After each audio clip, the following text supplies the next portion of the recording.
screw up. We executed it perfectly. I think you see we've been in a lot of those end of game situations, and we've done a really good job of executing in those moments.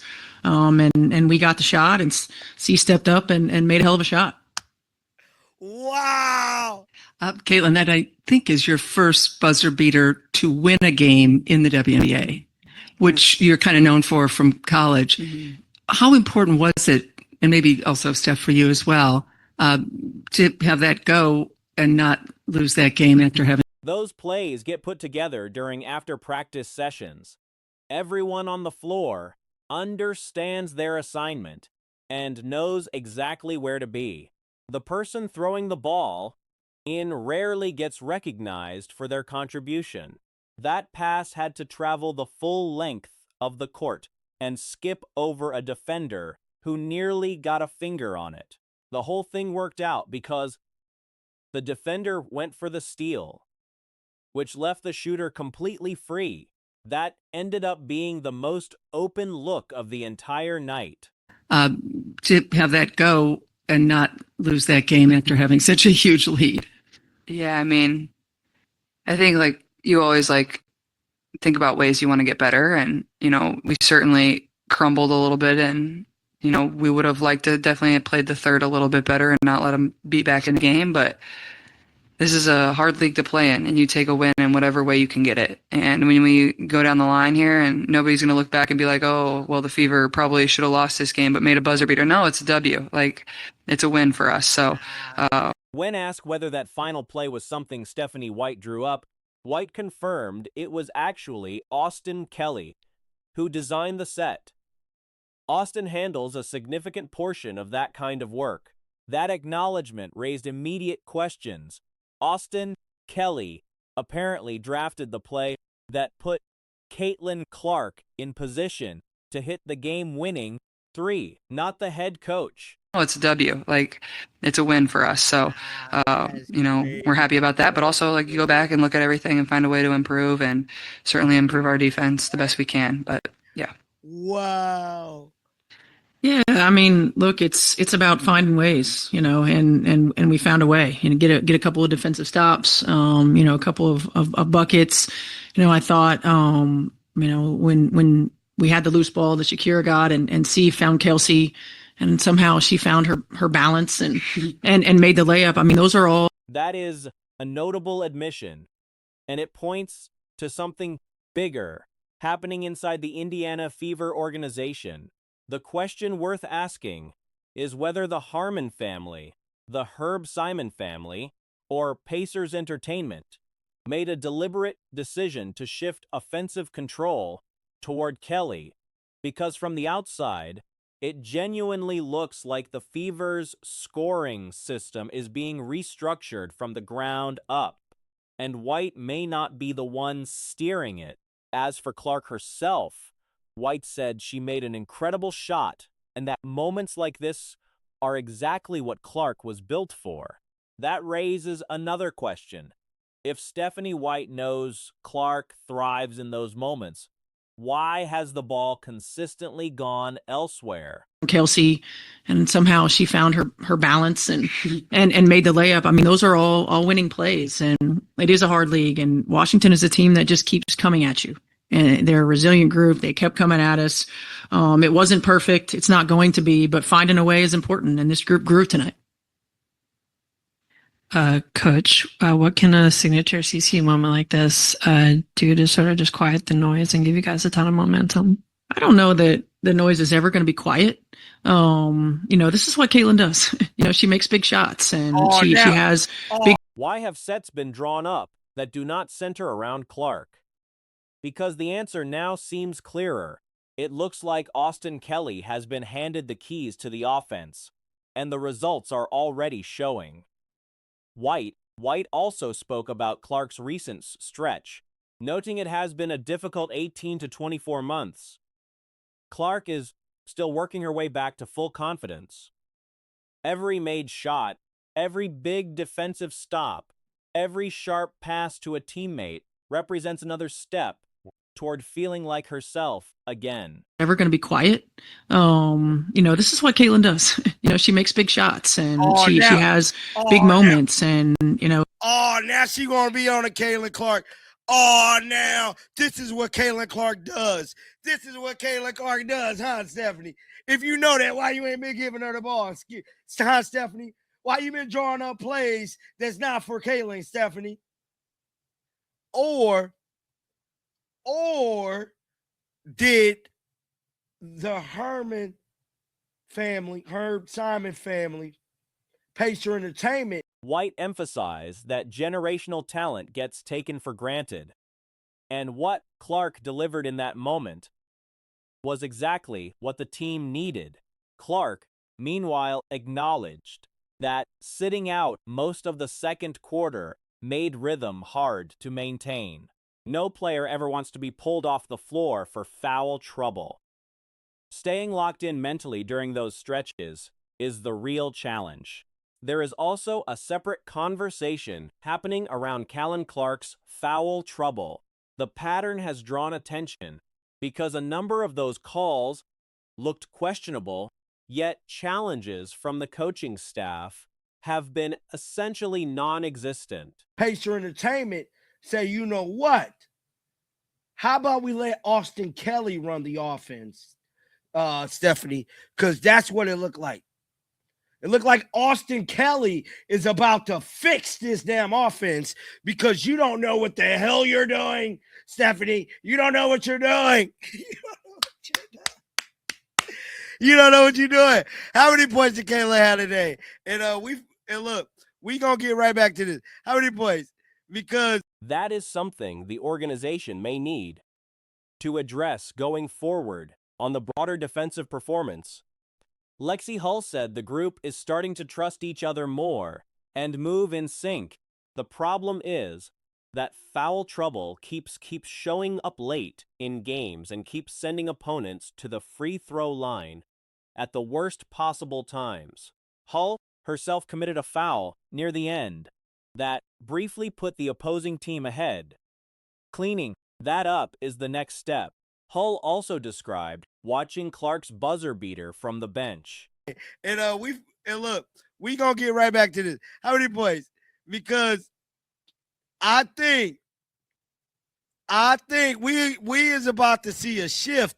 We is about to see a shift in the Fever offense because I believe Austin Kelly's finna start running.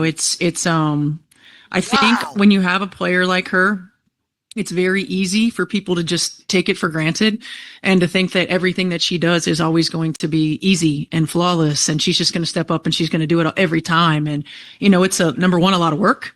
She was convinced the defender was going to knock it away.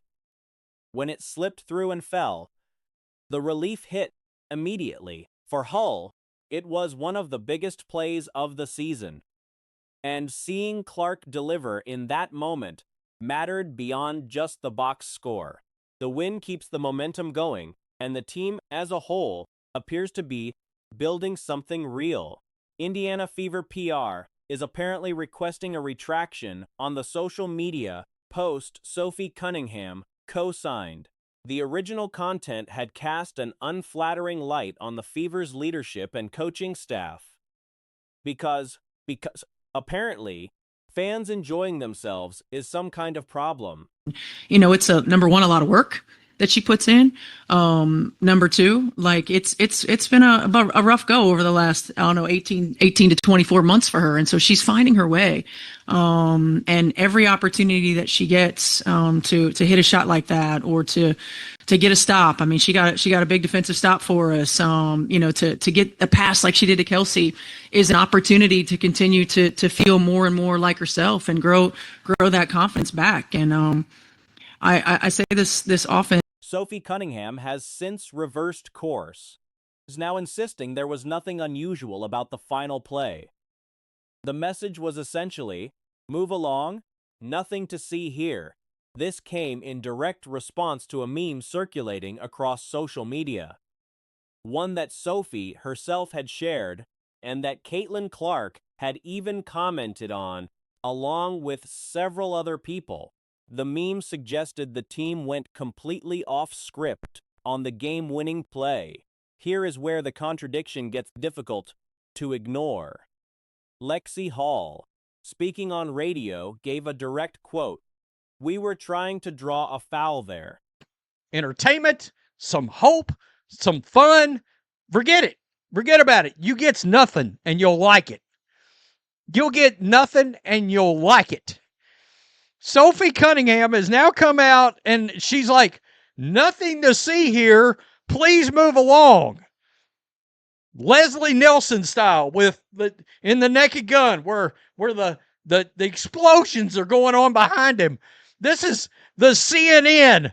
They're mostly peaceful protests. As shit is. I think Caitlin's a great basketball player. She made a read.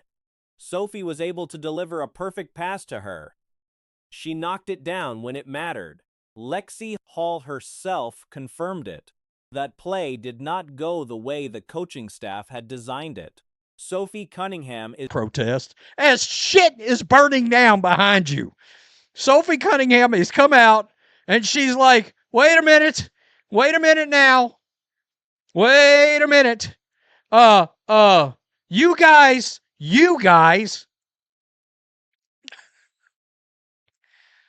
guys read too much into things.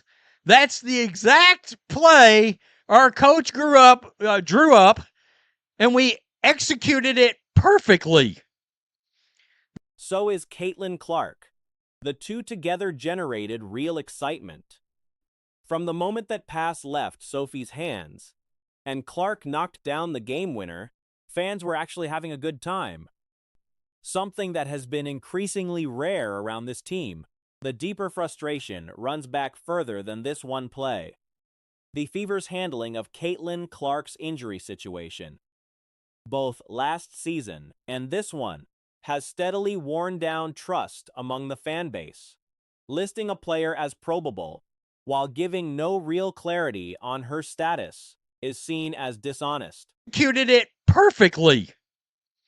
That, of course, is in response to this social media meme that's been going around that Sophie posted on her social media as well. This started as a meme, and then she shared it. And Caitlin Clark actually commented along with several others. No way Sophie just posted this. They really went rogue on the final play. Well, let's just scroll down. J-Mac. This was an...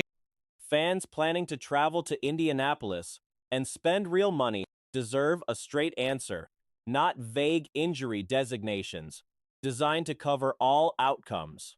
Nobody who watched events unfold is genuinely believing that Sophie posted the retraction-style statement on her own initiative when Lexi Hall had already publicly confirmed the play was improvised. No statement claiming the opposite was going to land with credibility. The organization had already spent months building a reputation for managing information in ways that frustrated fans. And this moment fit that pattern too neatly to be overlooked. The people above the players have created an environment of doubt.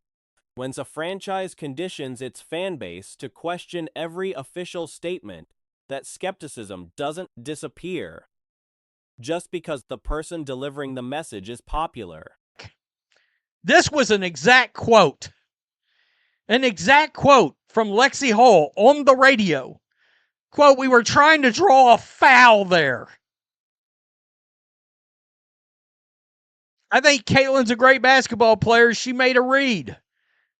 Sophie was able to deliver a perfect pass to her. She knocked it down when it mattered. I can't say that's exactly what we drew up, but it worked. Lexi Hall literally come out and said, this is not what we drew up. Sophie Cunningham's standing with fans is real. The statement she put out did not change what Lexi Hall already said on record. Fans had roughly 24 hours of genuine enjoyment from that game-winning sequence before the organizational machinery kicked in. The irony is that the play, unscripted, risky, and pulled off perfectly, was the most thrilling moment the team had produced all season.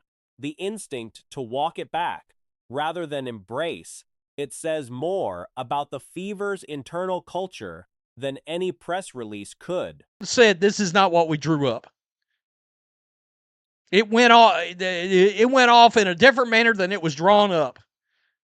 So you guys know Sophie Cunningham's my favorite player on the team. You guys know that. I don't try to hide that. I'm a massive Caitlin Clark fan, but I'm a huge Sophie Cunningham fan.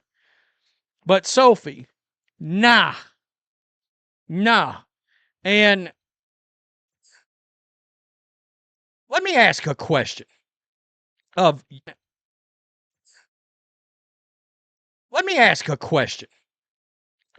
you guys watching the channel. At what point is the Indiana Fever, the leadership, and Stephanie White going to quit being so concerned about what creators are saying, the media is saying, about the reactions? Why are they so worried about it? The fans actually, from the time that pass left Sophie Cunningham's hands into Caitlin Clark's hands, and Caitlin Clark hit the game-winning shot, the fans have had a blast. It was actually a pleasure to make some videos yesterday. They were having fun. And somehow, some way, that's got to be shit on.